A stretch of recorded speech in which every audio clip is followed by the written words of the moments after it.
madaxweynaha jamhuuriyadda federaalk Soomaaliya Xasan Sheekh Maxamuud iyo wafdi uu hogaaminayo oo gaaray magaalada Kampala ee caasimada dalka Uganda ayaa halkaasi si diiran loogu soo dhaweeyay. Waxa halkaasi ay uga qayb galayaan shirka dalalka qaybta ka ah howlgallada midowga Afrika kaasoo ka furmaya saacadaha soo socda magaalada Kampala ee caasimada dalka Uganda. madaxweynaha jamhuuriyadda Soomaaliya Xasan Sheekh Maxamuud ayaa inta uu socdo shirkan waxa uu soo bandhigi doonaa guulaha dawladda iyo shacabka oo iskaashanaya ay ka gaareen howlgallada ka dhanka ah argagixisada. Waxa sidoo kale madaxda dhigiisa ah uu kala hadli doonaa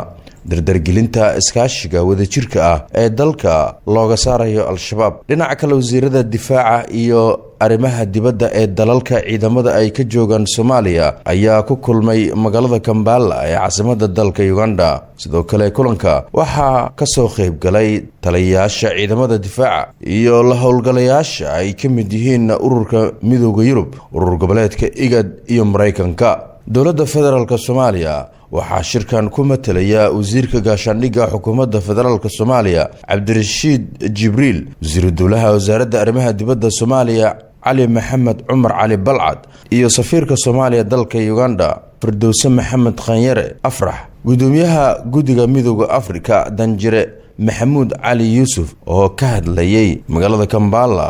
oo ay ku shireen madaxda dalalka ay ciidamada ka joogaan Soomaaliya ayaa si cad u sheegay in aysan wax dhaqaale ah u hayn howlgalka cusub ee taageerada midowga Afrika AUSOM ee Soomaaliya. dowladda federaalk Soomaaliya waqti iyo dadaal xoogan